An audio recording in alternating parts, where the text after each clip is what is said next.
मर्जी प्रभु कृपा से मानुष तन पाया है, इसलिए है भगवान इसी जन्म में मोक्ष प्राप्ति कैसे करूं, क्योंकि पता नहीं स्वयं की क्षमता है या नहीं। पर महाराज जी कृपा। क्षमता तो बहुत बड़ी है, भगवान के अंश हो। शरीर को लेकर कोई क्षमता नहीं कही जा सकती और स्वरूप को लेकर कोई अक्षमता नहीं कही जा सकती। आप अमोघ बलशाली हो, आप सब कुछ कर सकते हो।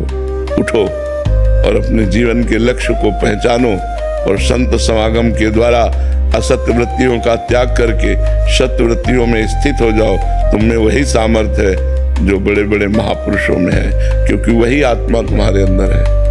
जो नरसिंह जी में आत्मा है, जो प्रहलाद जी में आत्मा है, जो बड़े बड़े भक्तों में है, वही आत्मा तुम हो, तुम और कोई नहीं हो। ये शरीरों के राग में फंस करके अपने को हम शक्तिहीन अनुभव करते हैं, क्योंकि हमको काम आदि दोषों ने परास्त कर दिया है।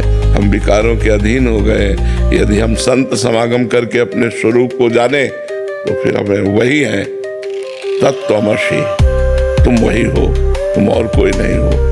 परमात्मा के अंश हो तो परमात्मा का अंश भी परमात्मा ही होता है, पूर्ण ही होता है। पूर्णमिदः पूर्णमिदं पूर्णात् पूर्णमुदच्यते पूर्णस्य पूर्णमादाय पूर्णमेवावशिष्यते। परमात्मा पूर्ण है, उससे अवशिष्य किया जाए, शेष भाग जो बचेगा वो भी पूर्ण ही होगा। तो हम परमात्मा के अंश पूर्ण है, पर जब तक भजन नहीं करोगे तब तक समझ में नहीं आएगा। इसलिए खूब नाम जप करो, डट के नाम जप करो। काउंटर खरीद लो और उसमें संख्या में बहुत प्रीति होती है नाम जप में, कि आज हमने 10,000 जपा, 15,000 जपा। ऐसे जपो, देखो तुम्हारा मंगल हो जाएगा, तुम्हें आनंद की अनुभूति होने लगेगी और इसी जन्म में मोक्ष मिल जाएगा।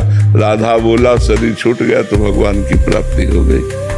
पुत्र के बहाने से नारायण बोला, शरीर छूट गया तो भगवान की प्राप्ति अजामिल को हो गई। घोर पापी वैश्यागामी तो अपने अगर नाम राधा राधा जानबूझ कर लेंगे और शरीर छूट गया, कि कब छूट जाए इसका कोई भरोसा थोड़ी है। हमारी कौन सी श्वास अंतिम श्वास हो, कोई भरोसा नहीं। इसलिए हर श्वास नाम जप करें, इसी से मोक्ष प्राप्त हो जाएगा, इसी से भगवान की प्राप्ति हो जाएगी।